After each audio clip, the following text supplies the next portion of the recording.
I thought the orphanage was my only home until a tractor key unlocked my family's secret legacy. It's a strange thing to believe your story starts and ends with a set of iron gates, but for 18 years, that was my truth. If you're watching this, maybe you know what it's like to have your history feel like a blank page, or worse, a page that was torn out by someone else. If you do, I hope you'll stick around, because this is the story of how I found the missing pages. Hit that subscribe button if you believe everyone deserves a second chance to find out where they came from. It helps more than you know. My 18th birthday was a day of endings, the end of state custody, the end of scheduled meals and mandatory lights out, the end of being a number on a file, Ward 734, Leo Vance. The air that morning tasted different, thin and sharp, with a freedom so vast it felt like a threat. I stood just outside the gates of the St. Jude's Home for Boys, the same gates I'd stared through for as long as I could remember, only this time there was no one to call me back inside. I held a flimsy duffel bag containing 3 changes of clothes, a worn copy of a book I'd read 100 times, and a state-issued check for $500. My entire life, reduced to a single bag and a piece of paper. It was supposed to be a beginning, but it felt like being pushed off a cliff. A car pulled up, a sensible gray sedan that seemed to absorb the light rather than reflect it. Ms. Albright stepped out. She was my final caseworker, a woman who operated with the quiet efficiency of a librarian, all sharp angles and muted colors. She wasn't warm, but she was fair, and in the world I came from, fair was a form of kindness. She didn't offer a hug or a platitude. Instead, she held out a thick manila envelope, sealed and heavy. "This came for you, Leo," she said, her voice even. "It was left in your file with instructions to be given to you on your 18th birthday. Legally, it's yours now." I took it. The paper felt stiff and important. My name was typed on the front, just Leo Vance. No Ward Azure 734. Inside, there wasn't another check. There was a single, ancient-looking key, its head shaped like a small, solid circle, the metal rusted to a deep, earthy red. It was attached to a brittle leather fob. Along with the key was a sheaf of folded, yellowing papers, a property deed. My fingers trembled as I unfolded it. It described a parcel of land, 40 acres, a farmhouse, and outbuildings, in a county I'd never heard of, a place called Sparrow Creek. The owner's name was listed as Arthur Vance, my grandfather, a name I only knew from a faded intake form. Below his name, a series of legal stamps and signatures transferred ownership to me. "What is this?" I asked, my voice barely a whisper. The world, which had felt terrifyingly empty a moment ago, suddenly felt crowded with questions. "It's a property, Ms. Albright stated, as if it were the most obvious thing in the world. "It was your grandfather's. It appears he left it to you." She then handed me a second, thinner envelope. This one was modern, from the county tax office. "This came last week. You should know, the property comes with significant debt. Over $10,000 in unpaid property taxes. If it's not paid, the county will seize the land and auction it off." The hope that had flickered to life in my chest sputtered and died. Of course, it was a joke, a cruel punchline to a life of being given things that were already broken, a farm I couldn't afford, a home that would be taken away before I could even see it. It was another kind of abandonment, a legacy of debt and decay. "So it's worthless," I said, the words flat and bitter. Ms. Albright looked at me, and for the first time, a flicker of something other than professional duty crossed her face. It might have been pity. "I don't know, Leo," she said softly. "Sometimes things that look worthless have a different kind of value. The bus station is 3 blocks east. There's a coach leaving for that part of the state in an hour." She gave a small, tight nod. "Good luck." Then she got back in her car and drove away. leaving me alone on the sidewalk with the ghost of a grandfather, the key to a tractor I'd never seen, and the deed to a ruin I now owned.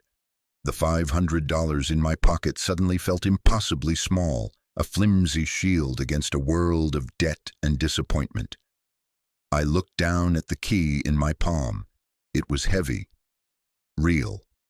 It was the first thing I had ever held that connected me to a time before the orphanage, to a person who shared my blood. $10,000 felt like a million. The problem felt insurmountable.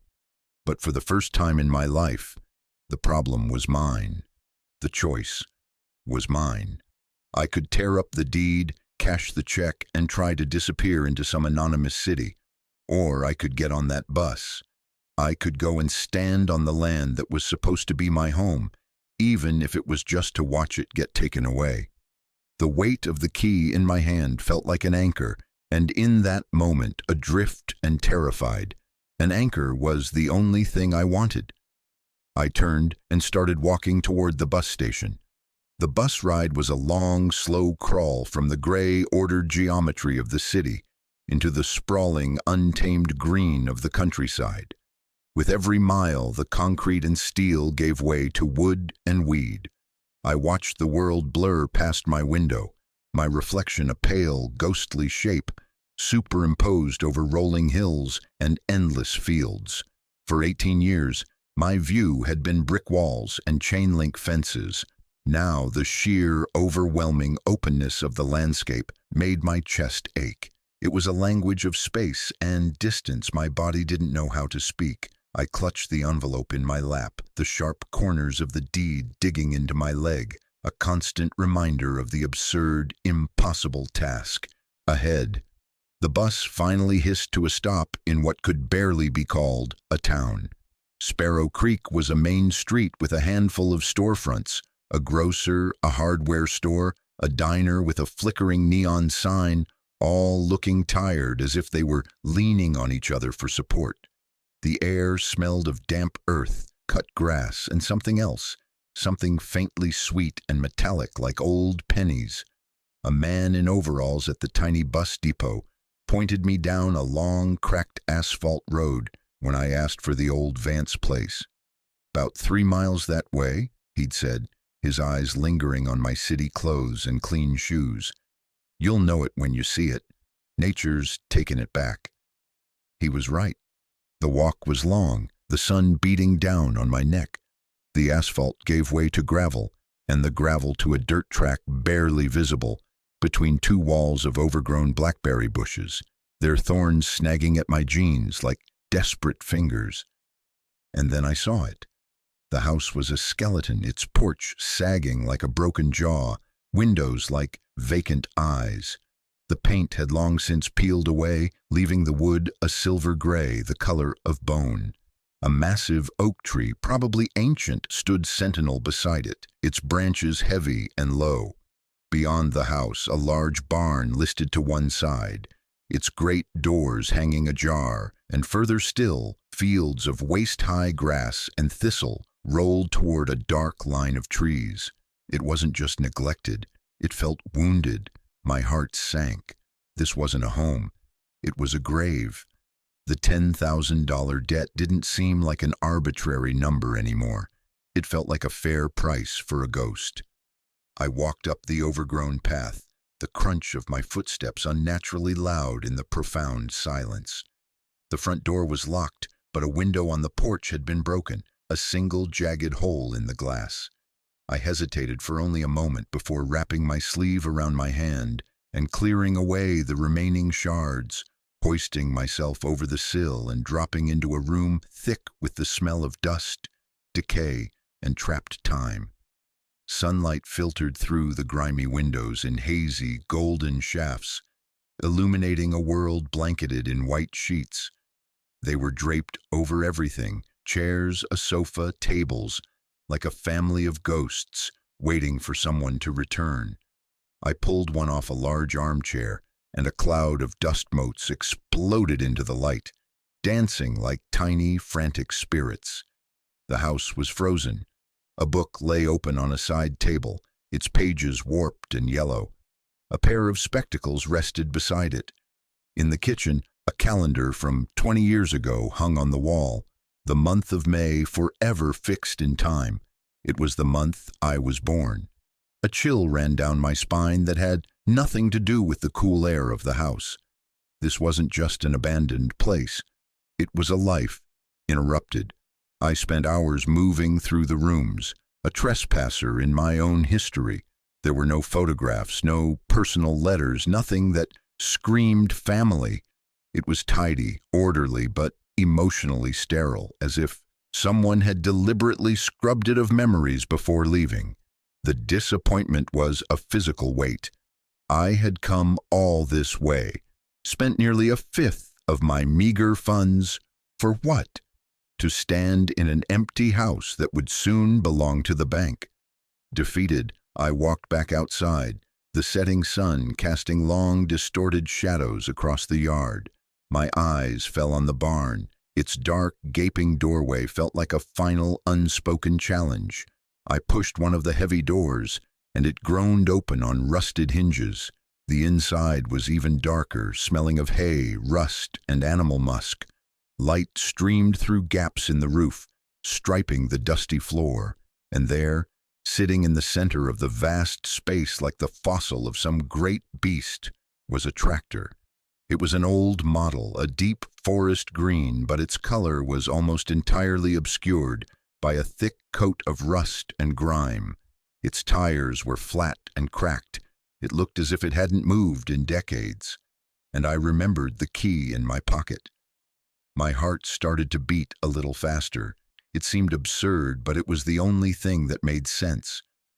I climbed up onto the cracked vinyl seat. The steering wheel was cold and rough beneath my hands. I found the ignition, a small, simple slot next to the wheel. With a trembling hand, I slid the rusty key into the lock. It fit. A perfect, solid connection. I didn't dare turn it. I knew the engine was long dead. But that wasn't the point. Its purpose wasn't to start the machine. Its purpose was to bring me here. My eyes scanned the dashboard, looking for anything. A small glove compartment was set into the rusted metal dash. I pried at the latch with my fingertips. It was stuck fast. I used the edge of the key, wedging it into the seam and twisting. With a sharp crack, it popped open. Inside, nestled amongst desiccated mouse droppings and flakes of rust, was a small oilskin pouch. My breath caught in my throat. I carefully lifted it out. It was tightly wrapped with a leather cord. As I unwound it, I could feel a bundle of papers inside. I pulled them out. It was a letter, written in a steady, elegant script, on thick, cream-colored paper. The ink was faded but clear. It began with two words that undid me completely. My Leo. My Leo, the letter began. If you are reading this, then it means two things. First, it means I am gone. And second, it means you have come home. I am sorry for the silence. I am sorry for the years you spent believing you were alone. Please find it in your heart to forgive an old man who made the hardest choice of his life. I sat there on the cold, cracked seat of that dead tractor, the dust motes dancing in the twilight, and I cried. I cried for the little boy who waited by the window at St. Jude's, convinced his grandfather was coming back for him. I cried for the teenager who had hardened his heart, who had taught himself that hope was a fool's game. And I cried for the old man I never knew who had written these words, his love and his pain reaching for me across a gulf of 20 years. The paper was soft and worn in my hands, a tangible link to a past I thought had been erased. After a long time, my tears subsided, leaving behind a hollow, aching calm. I wiped my eyes on my sleeve and continued to read. I did not abandon you, son. I want you to burn that thought from your mind. Your grandmother, Elena, she was the heart of this farm, the heart of my life. After she passed, a sickness took root in me, a slow decay in my lungs from years of breathing in the wrong kind of dust. The doctors gave me a year, maybe two, You were just a baby, a bright, beautiful boy with your grandmother's eyes. I looked at you and I saw a whole life waiting to be lived. And I looked at myself and I saw an ending. I could not bear the thought of you watching me fade away. I could not make your first memories be of sickness and loss. And I had no one else. Our family, it's just us. The state, it felt like a cold, cruel choice. But it was a choice that promised you food, a roof, and education. It was a choice that promised you a future, even if it was one without me in it. Placing you in their care was the last and greatest act of love I had left to give. It broke my heart, but I believed it was the only way to save yours. The words settled deep inside me, rearranging the very foundations of who I thought I was. I wasn't abandoned. I was protected. The narrative of my life, the one I had told myself in the dark for years, the story of being unwanted, discarded, a piece of forgotten luggage, it was all wrong. It was a story of sacrifice. The weight of that realization was immense, heavier than the grief had ever been. He had given up everything, his final years with his grandson, to give me a chance. The letter continued, the script growing slightly less steady, as if the effort of writing was taking its toll. Now, about this place. It looks like hell, I'm sure. I know about the taxes. I'm sorry to leave you with a burden, but it's a burden with a purpose. This land is more than just dirt and weeds, Leo. It is a legacy. Your grandmother and I, we poured our souls into this soil, but its true value is not something you can see from the surface. There are secrets here and enemies who want those secrets to stay buried. I couldn't win the fight, but I could leave the weapons for the right person. For you. You are of Vance. You have strong roots, even if you don't know it yet. Don't let them take this from you. Don't let them scare you off with their talk of money and debt. What is here is worth more than any price they can offer. Enemies? Secrets? The word sent a fresh chill through me. This was more than just a sentimental letter. It was a warning. Your first task is to find the heart of the house. Your grandmother always said a house without a heart is just a box. She was right. Look in the place where the sun first touches the floor in the morning, in the room, where we would greet the day. You'll find more of the story there.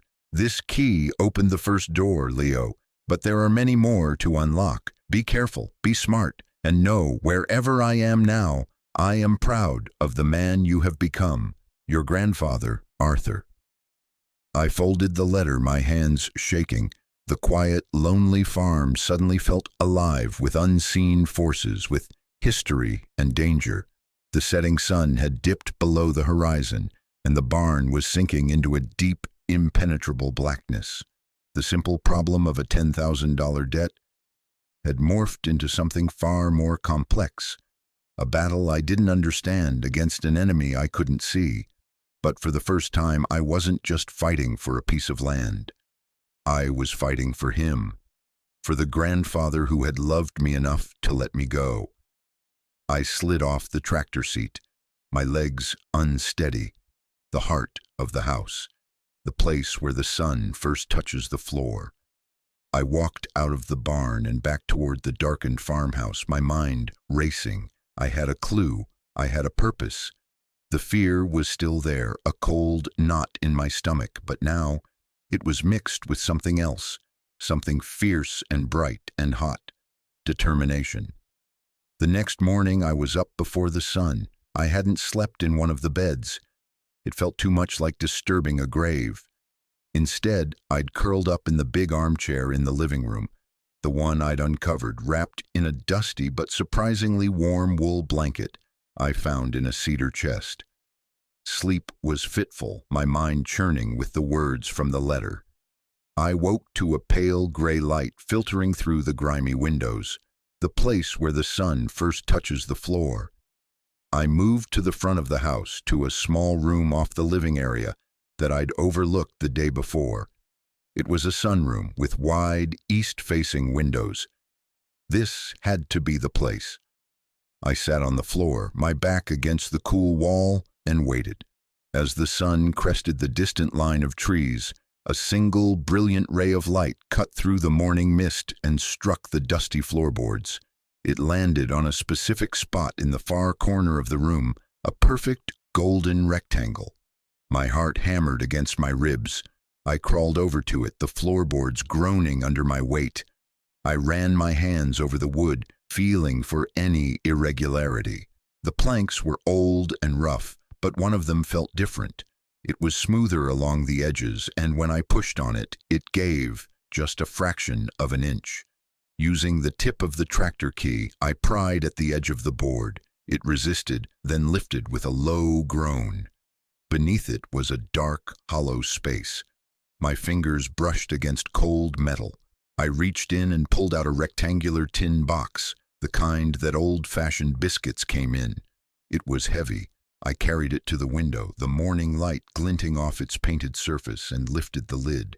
The air filled with the scent of old paper and dried ink. It was packed full. On top was another letter, this one much thicker than the first, a stack of pages held together with a paperclip. And beneath it, several leather-bound journals, a hand-drawn map of the farm, and a bundle of official-looking documents tied with string. I took the letter and began to read, my world tilting on its axis once more. "Leo," it started, "if you found this, you are more clever than I even hoped. Now, the real story begins. I told you this land was a legacy, but I didn't tell you it was a battleground. And your grandmother Elena was its greatest warrior." The letter went on to explain that when they had bought the farm 40 years ago, it was already dying. The crops were weak, the well water tasted strange, and the animals were often sick. The locals blamed it on bad luck, on a curse. But Elena, who had been a botanist before she was a farmer, was a woman of science. She didn't believe in curses. She believed in evidence. She began testing the soil, the water, the very air. For years, she gathered data, her little home office slowly turning into a sophisticated laboratory. What she discovered was terrifying. A factory which had operated on the ridge just north of their property for decades had been systematically dumping toxic industrial waste into a series of deep, unlined pits. The company, a plastics manufacturer called North Ridge Industries, had gone bankrupt and vanished 25 years ago, but the poison they left behind had been slowly seeping into the ground, contaminating the aquifer that ran directly beneath the Vance farm, an aquifer that, as it turned out, was the primary source of water for the entire valley, for Sparrow Creek and all the farms downstream.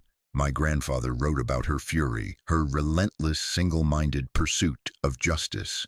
She and a small group of other concerned farmers took their findings to the authorities, to the state environmental agency, to anyone who would listen. They were dismissed. North Ridge Industries was gone, its parent corporation shielded by layers of legal protection. The cleanup would be astronomically expensive, and no one wanted to take responsibility. The fight drained their savings and their spirits. The other farmers, facing threats and intimidation from shadowy corporate lawyers, slowly gave up one by one until only Arthur and Elena were left. And then came the bombshell.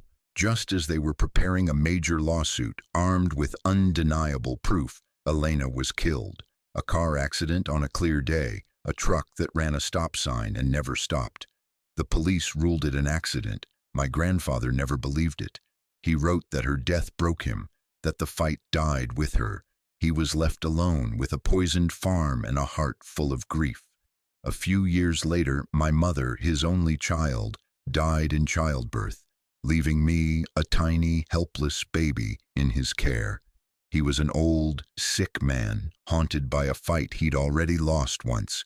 He couldn't subject me to that, so he hid the evidence, created a trust to hold the land for me, and walked away, hoping that one day a new fighter would return. My hands were trembling as I put the letter down. This wasn't just about a farm, it was about poison. It was about a cover-up. It was about my grandmother's death. The weight of the tin box on my lap felt immense. It wasn't just a collection of old papers. It was my grandmother's life's work. It was the evidence she had died to protect. Just then, a sound from outside shattered the silence, the crunch of tires on the gravel track. I froze, my blood turning to ice.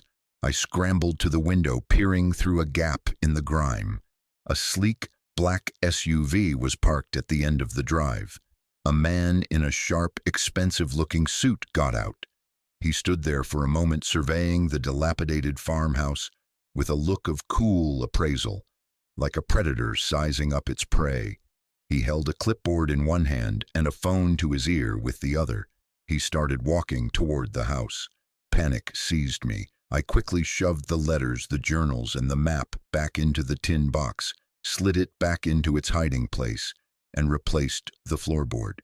It settled into place with a soft thud, indistinguishable from the others. I had to get out of the house, but the man was at the front porch.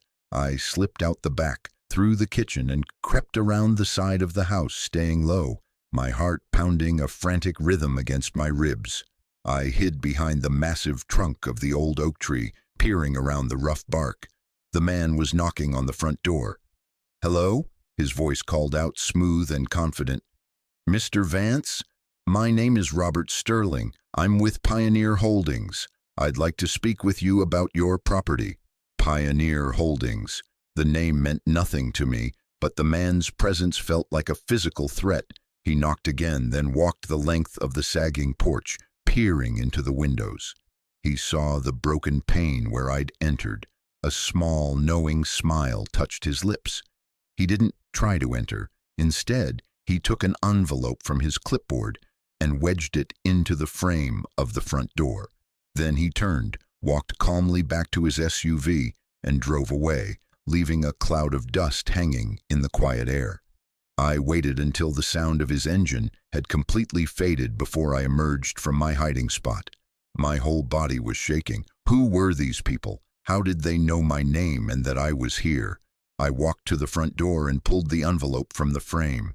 It was thick, embossed with a corporate logo, a stylized mountain peak with the words Pioneer Holdings underneath. Inside was a single heavy sheet of paper. It was a formal offer. They acknowledged the outstanding tax lien on the property. They were prepared to pay it off in full and, in addition, give me $20,000 for the deed. All I had to do was sign. $20,000. 2 days ago, that would have sounded like a king's ransom. It was a plane ticket to anywhere. It was a security deposit on an apartment. New clothes, a life without the constant grinding fear of being penniless. It was an easy way out, a clean break. I could sign the paper, take the money, and walk away from the poison, the fight, the ghost of my grandmother. I could let this all be someone else's problem.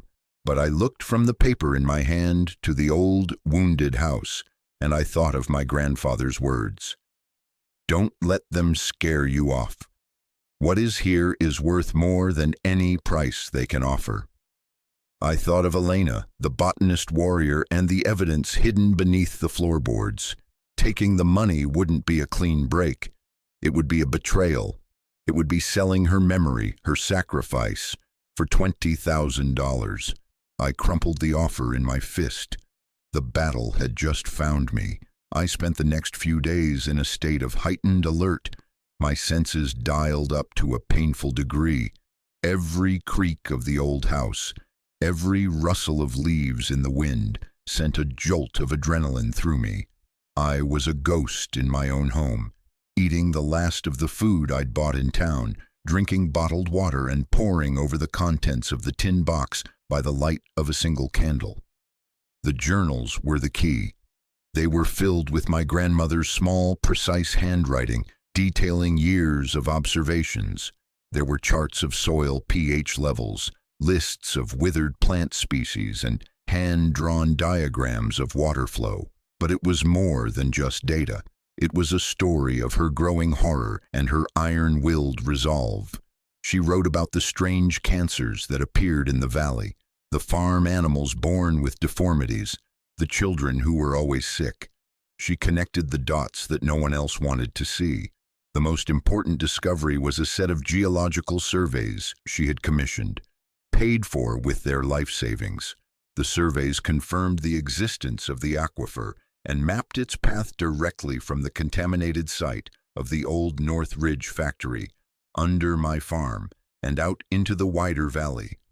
Tucked within the surveys was a small, sealed glass vial containing a water sample taken directly from a test well she and my grandfather had dug at the northern edge of their property.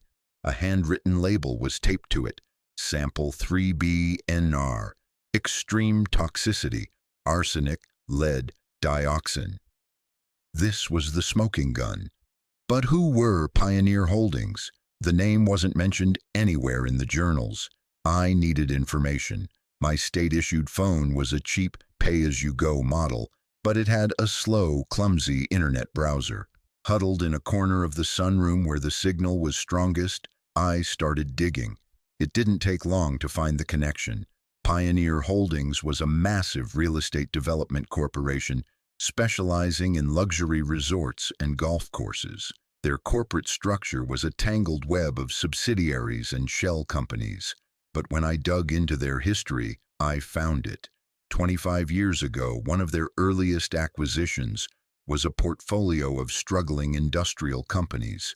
Among them, purchased for pennies on the dollar and quietly dissolved a year later, was a plastics manufacturer, North Ridge Industries. They weren't just a random developer who happened upon a piece of land with back taxes. They were the same entity hidden behind a new name and a mountain of corporate paperwork. They knew exactly what was buried on that ridge.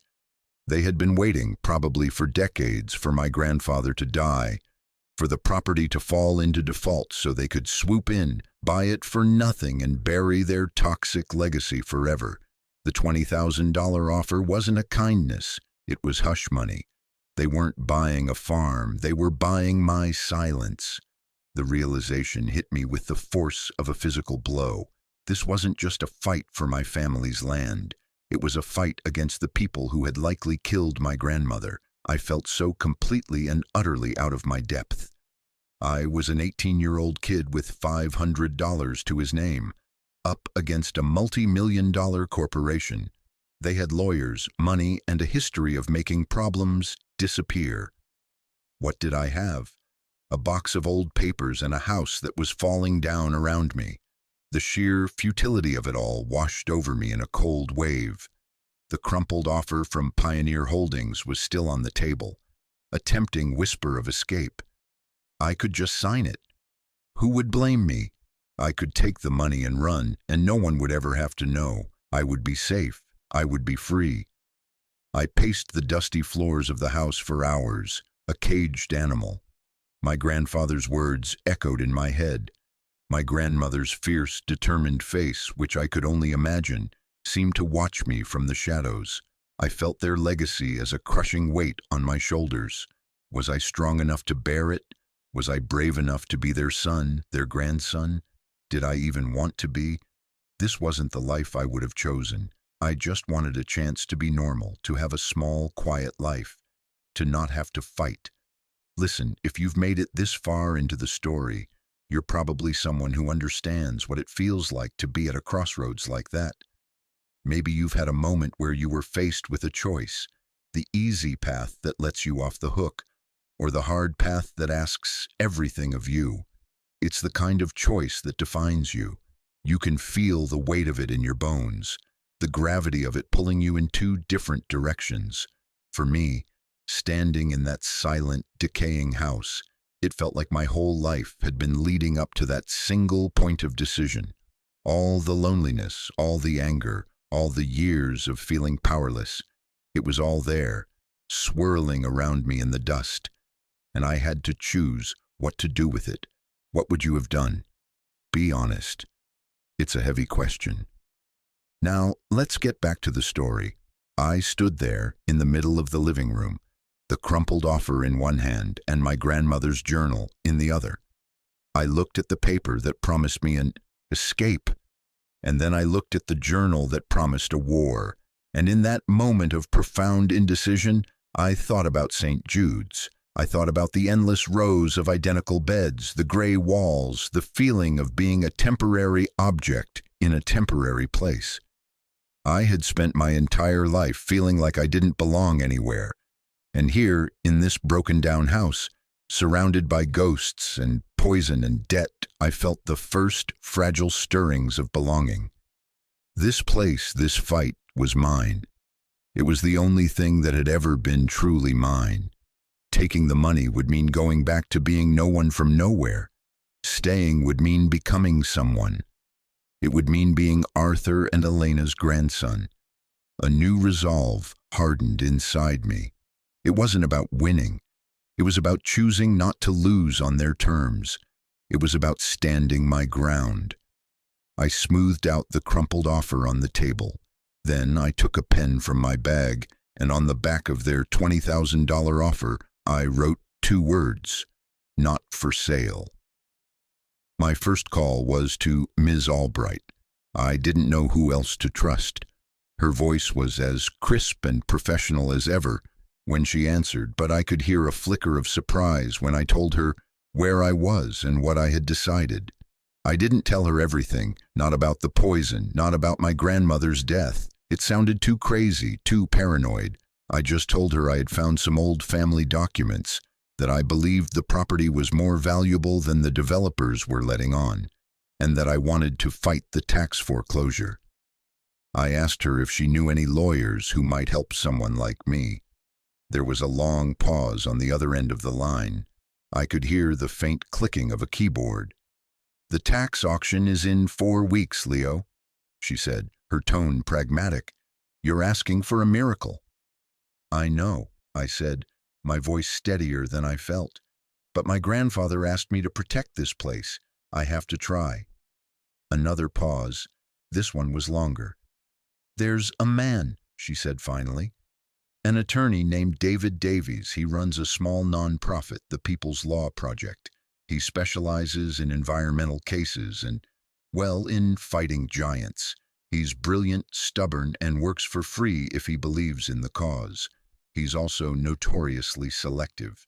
I can give you his number, but I can't promise he'll even take your call." She gave me the number and I thanked her, my throat tight with gratitude. The call to Mr. Davies' office was terrifying.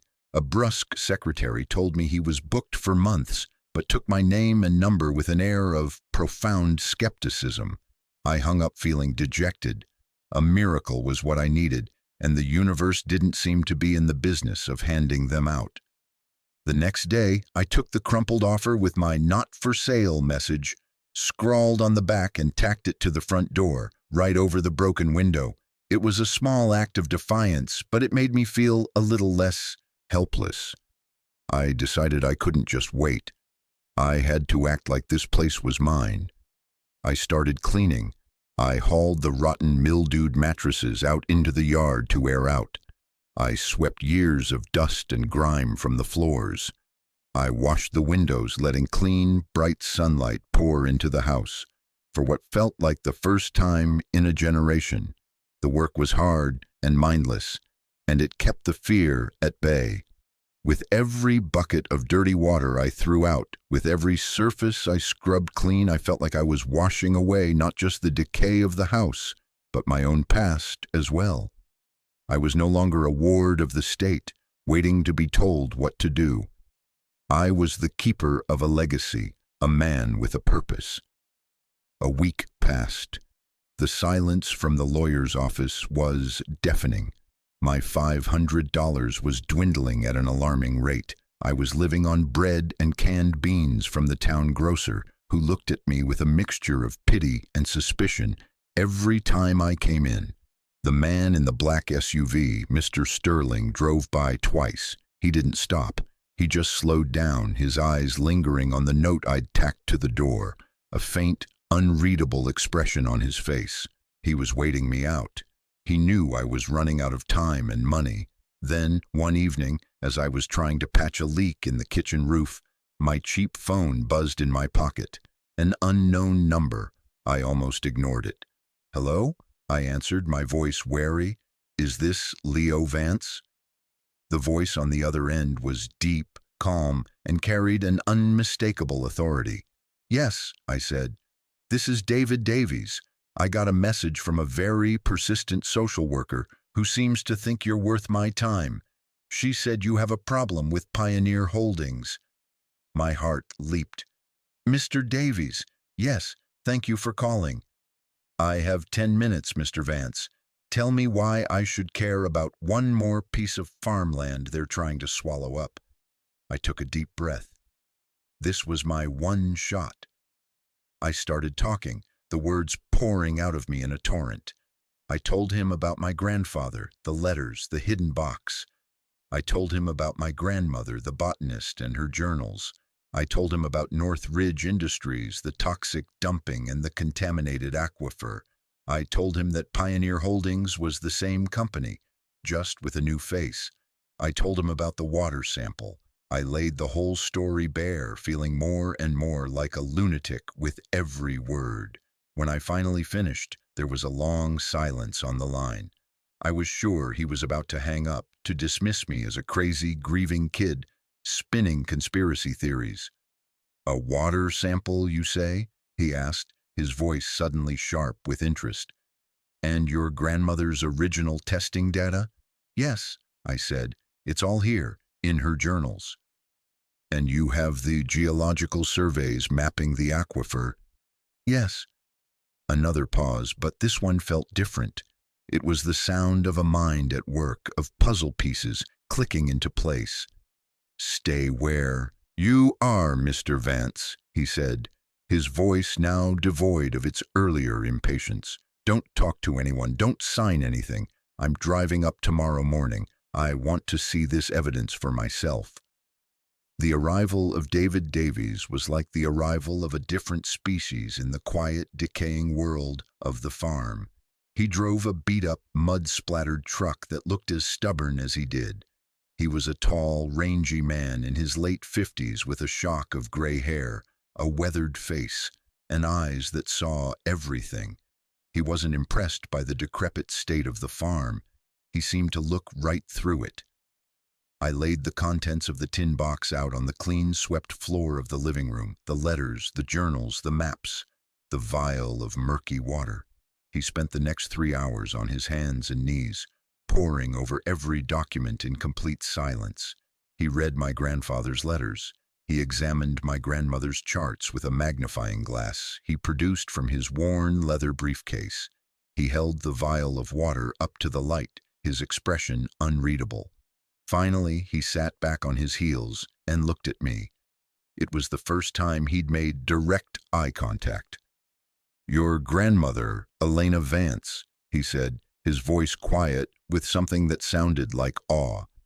"She was a remarkable woman. This isn't just data, Leo. This is a perfect chain of evidence. It's a legal masterpiece. She did all the work. She built the entire case from motive to methodology to damages. She basically handed us a loaded gun." Hope, fierce and overwhelming, surged through me. "So we can fight them?" "Fight them!" Davies let out a short, dry laugh. "Leo, with this, we can bury them. This isn't just about saving your farm anymore. This is about criminal negligence. It's about corporate manslaughter if we can prove the link to your grandmother's accident. This is a multi-million-dollar lawsuit that could force them to fund the cleanup of the entire valley." The scale of it was staggering. I had been thinking about survival, about saving one small piece of land. He was talking about justice, about saving an entire community. "But the tax auction," I started. He waved a dismissive hand. "Leave that to me. I'll file for an immediate injunction. We'll argue that the county can't seize an asset that is central to a major environmental and criminal investigation. It'll buy us time. The real fight will be long and ugly. Pioneer will throw an army of lawyers at us. They'll try to discredit you, to discredit your grandparents. They'll try to paint you as an opportunist, a delinquent kid looking for a payday. It will get personal. Are you ready for that?" I looked around the room, at the sunlight streaming through the clean windows, at the faint outlines on the walls where pictures must have once hung. I thought of the boy I was just a few weeks ago, standing outside the orphanage gates, believing he had no one and nothing, and I looked at this calm, determined man who saw not a delinquent, but the heir to a legacy of courage. "Yes," I said, and the word felt solid, real, the truest thing I had ever said. "I'm ready." The first shot in the war was a legal document. Mr. Davies filed the injunction, and a copy of the filing was delivered to Pioneer Holdings. The response was immediate. The very next day, Mr. Sterling's black SUV was back. But this time, he wasn't alone. Another, even more expensive car pulled in behind him. Two men in dark suits got out. They didn't approach the house. They waited by their cars. Then Mr. Davies' truck rumbled up the drive. He got out and walked over to them, calm and unhurried. I watched from the living room window, my stomach in knots. The conversation was short and tense. I couldn't hear the words, but I could see the rigid posture of the suits, the aggressive pointing, and Mr. Davies' slow, deliberate head shaking. After a few minutes, the suits got back in their cars and sped away, their tires spitting gravel. Mr. Davies came inside, a grim smile on his face. "Well, we have their attention," he said. "That was their chief legal counsel. They made a new offer." "What was it?" I asked. $500,000, he said, his eyes watching me carefully. "Cash, and they'll walk away. All you have to do is give them the box and everything in it." $500,000. The number was so large it was abstract. It was more money than I could possibly imagine. It was a new life, 10 times over. It was safety, security, freedom from ever having to worry about a $500 check again. For a dizzying moment, I saw that life flash before my eyes. A nice apartment in a city where no one knew my name, a college education, a future scrubbed clean of poison and ghosts. It was the ultimate easy way out, the ultimate temptation. But then I saw my grandmother's handwriting in my mind's eye, the meticulous charts, the desperate, angry words about her sick neighbors. I saw my grandfather's love, strong enough to break his own heart. This was never about the money. The money was a trap. It was the price of my soul. "Tell them to go to hell," I said, my voice quiet but firm. Mr. Davies' grim smile widened into a genuine grin. "That's what I thought you'd say," he said. "That's what I already told them. Now the real work begins." The weeks that followed were a blur of activity. The injunction was granted, halting the tax auction and giving us breathing room. The farm became our headquarters. Mr. Davies brought in a small team, a paralegal, a young environmental scientist, and they set up a makeshift office in my grandmother's old sunroom. The tin box of evidence was taken to a secure vault, but not before every page was scanned and digitized. The young scientist, a woman named Chloe, with bright, curious eyes, helped me understand the technical details of my grandmother's research. We redug the old test well at the edge of the property and took new samples. The results came back even worse than my grandmother's original findings. The poison was spreading. My role in the legal battle was small but crucial. I was the face of the lawsuit, the living link to the land and the history. I spent hours with Mr. Davies going over my family's story, preparing for the depositions I would inevitably have to give. But my real work was on the farm itself. While the legal team fought in courtrooms and offices, I fought with rust, rot, and neglect. I learned to patch the roof properly. I figured out the house's ancient plumbing. I spent days with a scythe, clearing the waist-high weeds from the fields closest to the house, slowly reclaiming the land from the wilderness that had tried to swallow it. One afternoon, while clearing out a corner of the barn, I found an old wooden chest tucked under a pile of rotting tarps. Inside, beneath a layer of mildewed blankets, were photo albums. My breath caught. I opened the first one. There they were, Arthur and Elena Vance. My grandfather was a tall, kind-looking man with laugh lines around his eyes. And my grandmother. She was beautiful, with dark, intelligent eyes and a smile that seemed to light up the black and white photograph. There were pictures of them on the farm, working the land, holding up prize-winning vegetables. There were pictures of them with a young girl with pigtails, my mother. And there were pictures of them with me, a tiny baby wrapped in a blue blanket, my grandfather holding me, his face a mixture of profound love and deep sorrow. My grandmother was already gone, but in that moment, seeing their faces, they felt more real to me than ever before. I wasn't just defending a principle anymore, I was defending them. The local community, which had at first been wary of me, began to slowly thaw. The story of the lawsuit spread through Sparrow Creek. An old farmer named George, the same man who had given me directions from the bus depot, stopped by one day. He brought a casserole from his wife and stood awkwardly on my newly repaired porch. "I knew your grandparents," he said, his voice gruff. "Elena, she tried to warn us. We were too scared to listen, scared of the trouble, scared of losing what little we had. We let her fight alone." He looked me in the eye, his own eyes watery. "We won't make that mistake again. Whatever you need, son, you just ask." He was the first. Soon others followed.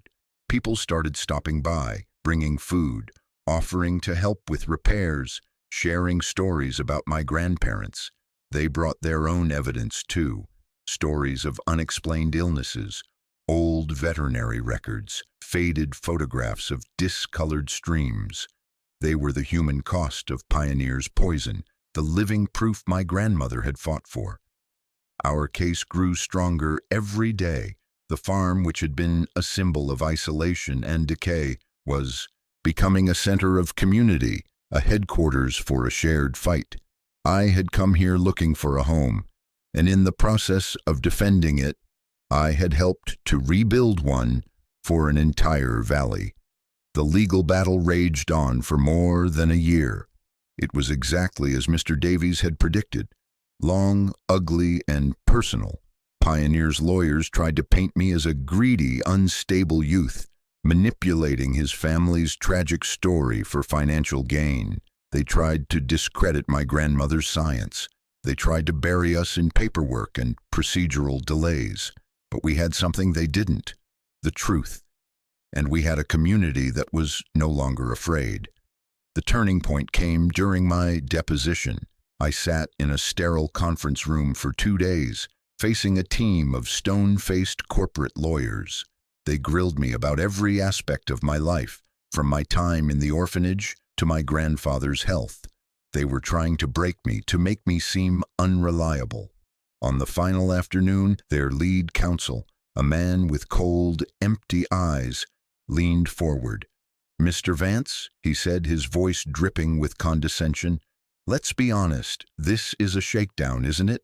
You found some old papers on a worthless farm, and you've concocted this elaborate fantasy, this conspiracy theory, in the hopes of a big payday. You don't care about the water or this valley, you just want the money." I met his gaze. The boy I used to be would have crumbled. He would have believed the accusation. But I wasn't that boy anymore. I thought of the photo of my grandfather holding me. I thought of Elena's determined face. I thought of old George showing up with a casserole. "No, sir," I said, my voice clear and steady. "You're wrong. You see, you think the most valuable thing my grandparents left me was this lawsuit. It's not. The most valuable thing they left me was this farm. Not the land itself, but the chance to have a home. Something your company tried to take from me before I even knew I had it. They tried to buy it for $20,000. Then they tried to buy my silence for $500,000. You want to know what this land is worth to me? It's not for sale, not for any price, because it's the only thing I have that connects me to the people who loved me, and you can't put a price on that." There was a stunned silence in the room. The lawyer's smug expression faltered. He had no follow-up question. In that moment, I knew we were going to win, not just the legal case, but the moral one. 2 months later, facing a mountain of irrefutable evidence and a united community, Pioneer Holdings settled. It wasn't the dramatic courtroom victory I had imagined. It was a quiet, negotiated surrender. They admitted no wrongdoing, of course, but the terms were staggering. They agreed to establish a massive trust, managed by a third-party administrator, to fund the complete environmental cleanup of the North Ridge site and the entire affected aquifer. They also established a compensation fund for the families in the valley who had been affected by the contamination. And finally, the deed to the Vance farm was cleared of all liens and debts, placed securely and permanently in my name. The war was over. Today, the farm is a different place. The house is no longer a skeleton. It's solid, warm, the windows clean, the porch rebuilt. The fields nearest the house are planted with cover crops, slowly nursing the soil back to health. The barn is still old, but its roof is sound, its doors hang straight. It's not perfect. The scars are still there, on the land and on me. The cleanup of the valley will take years, a slow and painstaking process. Justice is not a single event. It's a long, hard road. But it has begun. I never became a farmer, not in the traditional sense. My inheritance wasn't a talent for growing crops. It was a responsibility to be a guardian.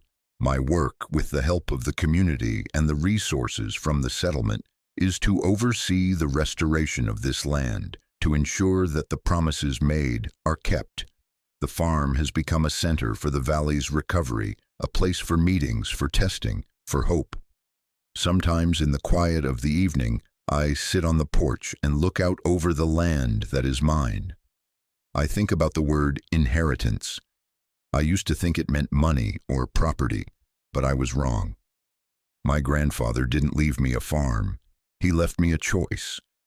My grandmother didn't leave me a box of evidence. She left me a reason to be brave. They left me a story that I had to choose to finish. Home, I've learned, isn't something you are given. It's something you build, something you defend, something you earn. It's the place where your story finally makes sense. My story began with the belief that I was abandoned, but the truth is, I was being guided all along toward the one place on earth where I truly belonged.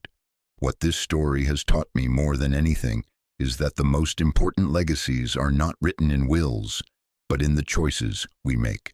They are the unfinished fights we choose to take up, the quiet sacrifices we choose to honor, the broken places we choose to heal.